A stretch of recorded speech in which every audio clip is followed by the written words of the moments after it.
Welcome everyone to the another episode. Today we have a Mr. Jake Smolarek all the way from UK, and he is a high performance coach, entrepreneur, and builder of a bold frameworks like Vision GPS, three steps to winning a gold medal, and no 0% days. So he helps ambitious people scale fast, build smarter, and stop playing small. With 20 plus years in business and 70 years in coaching, so Jake is the real deal when it's come down to business. So we're going to learn more about Jake's business journey, how he got started, his career, how he helping his clients, what's the vision, and how he can inspire with his journey, like the ups and downs he had to go through in between everything. So without further ado, let's get started and welcome Jake to the show. James, welcome to the show. Well, thank you very much for having me. My pleasure. Excited. How's the weather over there in London? Oh, it's lovely actually. It's very sunny, very nice and warm. It's about 24 degrees, so it's excellent, excellent. Yeah, it get really hot over there, isn't it, compared to where I am? Like we are just been countryside, so it's not that warm compared to the city life. And my Yeah, sister lives maybe. in London. Yeah, Oh, there you go. Yeah, yeah, it's very nice. It's like 26 degrees, like nice and warm. yeah, good. Like finally, you get to enjoy the sun and exciting things coming in next couple of months or so. Like good days, I think. Like after the cloudy and gloomy days, finally over, I would say. Yeah, I usually overcompensate, the bad weather with some good, trips. Some going. I haven't been to many trips this year yet, but yeah, I usually if there is a bad weather in London, I will go somewhere where the weather is nice. Mhm. So did you grew up in London or like where your background come from? No, no, I came to London 21 years ago. I'm originally from Poland. Mhm. I came to the UK in 2004. Right. When I was 19 years old with a big dream. And yeah, this is how I started. Yeah. So moving from Poland to England, and so tell us like at the very beginning of your career and the journey you had, because right now like you in doing law stuff, you're a coach, consultant, you're speaking, and you help a lot of clients in different areas. So did you growing up like you always knew like are you going to be in the coaching space or being a business coach, life coach, or and did you had like a different plan growing up, like when you was in Poland? No, I don't think anyone have like or maybe only a few people have like a proper plan when they 14 or 13 or 15, right? But I was always a reader. I started reading very early, and I always loved to read lots of different books. And I started reading like psychological and self-help books since I was like 14, 15, and they seeded that thought in my mind that anything is possible. You have to dream big. You should go and see the world, which I did. When I was 19, I decided like, no, I want to see the world. I want to go to London, the capital of the world, at least at that time. Mm, So yeah, I came to the UK with the big dreams, and I wanted to succeed. I wanted to have a lot of money. I didn't know what a lot of money meant at that time. I wanted to make like £50,000 a year, and I thought it was a lot of money, which yeah. maybe it was at the time. I mean, maybe it was for the 19 years old immigrant, right? But yeah, everybody have to start somewhere. So I met a mentor. He told me that I need to start a business. He was very tough on me, and I said like, "What business?" And he said, it was in Mayfair, near his house in Mayfair. We were drinking coffee, and he just looked around and he saw a scaffolding somewhere, and he said to me, "You have to start construction business." And I said, I know nothing about construction, and I remember like today when he said like, don't create yourself a job, create systems, create a business that will hire other people to do all the work for you. Mm, And I remember that like today, and it was like, it sounds cliche, but it was an amazing advice. yeah.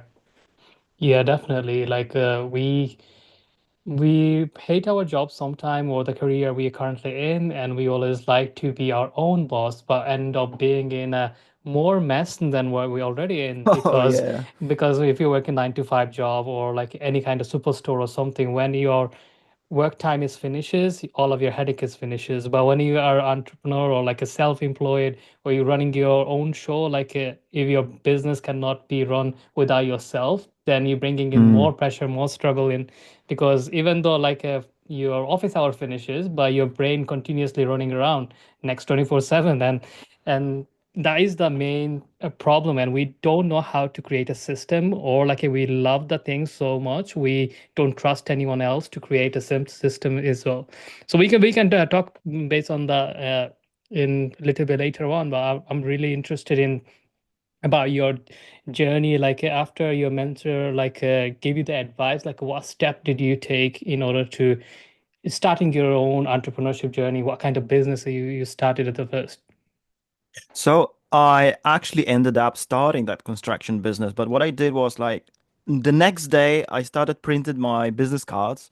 In the next few days, I created my very crappy but still website. Mhm. And in about 2 weeks' time, I've got my first customer. So or a client, let's say. I acted really quickly on that advice. Like straight away when he said like you have to start a business, I made a decision that there's no plan B. There's only plan A. We starting that construction business. Even if I have like limited knowledge, not even limited. I have not. I knew how to use a hammer. That was it. Yeah. That was my knowledge about construction. But yeah, it didn't stop me. I found a client and, I grew that business pretty quickly. But unfortunately, in 2007-8 crisis, everything went down. I lost everything and more. I had clients saying to me like, we owe you £50,000, but we don't have the money because of the crisis, credit crunch. Goodbye. And so yeah, we have to liquidate the company. Basically, I went bankrupt, and I have to start all over again. I remember like today, when I called my mentor Patrick, and I said like, Patrick, I just lost everything. It's just like everything, just everything. And he said, congratulations, this is your first bankruptcy. This is your big failure. You have to start it all over again. When you fail 3 times, then you're going to be a proper entrepreneur. And I thought he was going to be a little bit more supportive, but that was exactly what I needed at that time. Like don't give Mhm. up, just try again and try again. It's part of the process. Yeah. Yeah, and we don't see that like a side of like if people go through the failure or trial and error, we always see the success and the success Oh, magazine and yes. the ranking, the award, and the millions and the car you drive, the house you live in. But Mm, the mm. struggle, the defeated moment when you feel like you cannot move towards again, or like your partner or friends or family like that are supportive to you, and you sometimes you cannot share with them the things you're going through. So how's your mindset during the process? Like, are you feeling like a giving up, and like how did you lift yourself up? I was always believing in myself, maybe not as much as I do at the moment, but I always knew that like I don't want to say I'm special or something like that. I just knew that I will try everything at least once. I will always give it a go. I will never give up. There's nothing wrong with changing your mind, but there's everything wrong with giving up. I always say to people, don't be afraid of failure, because I believe we're using the wrong F word. It's not failure, it's feedback. If you fail, you're not actually failing because the real failure is when you actually stop trying. That's the real failure. You try something, you failed, and then you stop trying. That's failure. But if you try and you learn something and it didn't work out, it doesn't matter because you get some feedback. So I was always believing that like life is like a video game. You're playing, you're having fun. When people say, as cliche as it sounds, it's not the destination, it's the journey. But that's so true. Enjoy the moment because once you achieve your goal, you want to achieve another one. Yeah. And which that's exactly what it is. It's not the destination, it's actually the journey. So that's why have fun. If you even have a bad day, it's just like, so what? This day will come to an end and tomorrow we start fresh. Um, so yeah, yeah, yeah. Just don't give up, have fun, and that's it. Yeah. So how did you make the next step? So when you decided you're going to not to going to give up and start next venture, like how did you starting your second venture, and what was your next venture was? Well, I basically restarted another construction company because I knew what how to do it and what to do. I was just like, okay, this one failed, and fortunately, we live in England. It used to be very entrepreneurial country. Now it changed a little bit, but in the UK, it's like, hey, if you fail, try again. Just close the company, open the new one, and give it a go one more time. There's nothing wrong with it, which I did. In another 6 months, I bought myself a nice new, maybe not brand new, but a nice new Mercedes, and I Mm, was I was back to the business, you know, more experienced with more knowledge, knowing that like, hey, it doesn't matter if you fail, just try again. It's like playing a video game. You play a video game, something happened, you just start again. yeah. Yeah. So oftentimes, like when we have like a one or two failures in life, like we give up, we feel like it's just mostly like when we have lack of self-confidence and outside noise we hear, like when is other 7 or 8 people you share your idea or like something you want to go, when they see like you fail, they start to judge and you start to take in yourself and you start to question yourself, like your ability, like am I able to start something new or like do it again, why if I fail again, this kind of doubt and the imposter syndromes comes in and we doubt about that. So during that period of time, like when you are telling yourself all of the positive stuff, like did you need a kind of any support or outside like a guidance from your mentors or people you love or care? Yeah, I always been, maybe not always, but more often than not, I've been having mentors and then coaches and just people around me because we all need a team.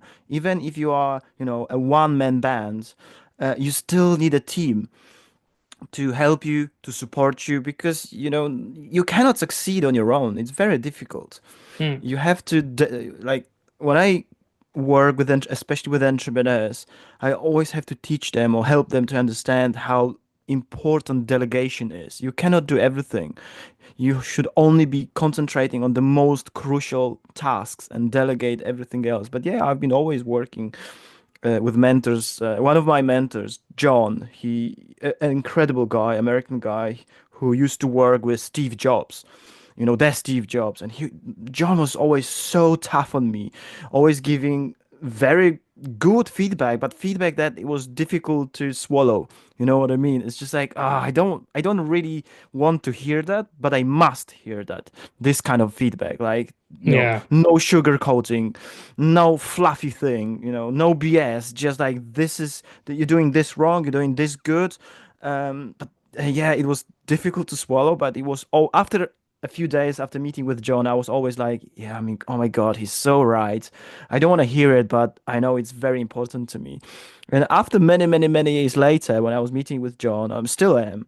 I will meet with him and I will tell him like, hey, I'm doing this and this and this and this, and he will give me feedback. Yeah, but you can improve this and you can improve that and you can do this better and you can improve that. And I was like, oh, for fuck's sake! But he's right. You can always Mm. go to the next level.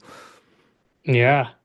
Yeah, someone like that, like always needed on your side because sometimes like we get blindsided or things or like some kind of failure or sometimes setbacks. We just see the all negative things and Mm, sometimes from different perspective, like they give you like a direction or tell you like, hey, it's all not like a end of the world. Like there is a bit of still there. You can go and do something about it or we fix something or look this direction and you're going to find a different ways to figure things out. And this is a great way to do that. Like a lot of small to medium-sized businesses do have that kind of mentor, and the majority of them do believe in it. Especially in the UK, I would say compared to in the US, people are more open to it. They have like a coaches consultant for everything, mm. for their personal life, their health, their relationship, their business, their marketing. There is a one person there like to support and guide them through. So that leads me like a next question. When you are going through your business building and process, like when did you come up with the idea of like now you going to help other businesses on their journey, like being a coach, consultant? It was very natural to me, from a very young age, I always had people coming to me asking for advice. What about this and what about that? Which was very surprising, and I loved it. You know, I love giving advice and feedback to people. I also started a non-profit organization many years ago, and me and my business partner, we built it from two volunteers, basically two of us, to over 600 volunteers. So I had a lot of people coming for me for an advice, and it started just like that. You know, I was giving so much advice, and one day I was like, Jesus Christ, I have to start charging for it because there's too many people coming for coaching. Mm. Yeah. So how did you like do you help with your clients, and like what kind of area do you focus on? It depends. So many things. It depends on the person. We all different. We all have our own story. We are kind of unique. We all unique. But I always say to people, one of my best advice, I think, is you have to be little crazy. You have to be a little bit obsessed about what is it that you want. And you have to know what is it that you want, because if you don't know what's your destination, how can you get there, right? If you Mm. cannot see the target, how can you hit the target without seeing it? So you have to be a little bit crazy. I love what I think it was Joe Rogan who said that madness and genius are next door neighbors and they borrowing each other's sugar. You know, you have to be a little bit mad. You have to use your inner genius, and I believe we all genius in some sort of way. And then, you know, we all have potential, but unfortunately a lot of people, they just don't use their potential, but the potential is there. But you have to dig and get it to the top. uh, but you have to be obsessed. If you want something and you really want it, you have to be a little bit crazy. And I always say obsessed in a good way. In a good way. I believe obsession has a little bit negative sound to it, right? But actually, obsession is neutral. It's either good or bad. It's like money. Money can be good. Money can be bad. Depends how you use it, right? Yeah, totally. So Mm. in being in a business for quite a long time, like what is the number one lesson you have learned when you're running your own business? I would have to say delegation. One of the, we have to, being an entrepreneur, you have to be very good at managing time. Funny that I say that, because we cannot manage time, we can only manage ourselves. Yeah. So I would say delegation is one of the best things to learn if you want to be entrepreneur, because if you're running your own business, even if it's a small business, there's so many things that needs to be done. And especially these days, delegation became so much easier because, with the internet, social media, AI tools like ChatGPT and others, you can delegate a lot of things to ChatGPT, for example. Some people don't know how to delegate, and they don't understand that asking someone for an advice is also a delegation. Asking someone to give you feedback is also delegation. Working with a business coach is also a form of delegation, because now you have someone to talk about, so you can make your decisions quicker. And most entrepreneurs, they know that they have to make decision quickly, because success likes speed, but because they don't have the clear vision, it's difficult to make those decisions. That's why I created that vision GPS framework to help people with making those decisions. Yeah, that's great. So my last question to you before we wrap up here, if you want to give like a one advice to those listening, and for it's like a business question, if they want to start implementing like a one advice they can take on from this podcast today.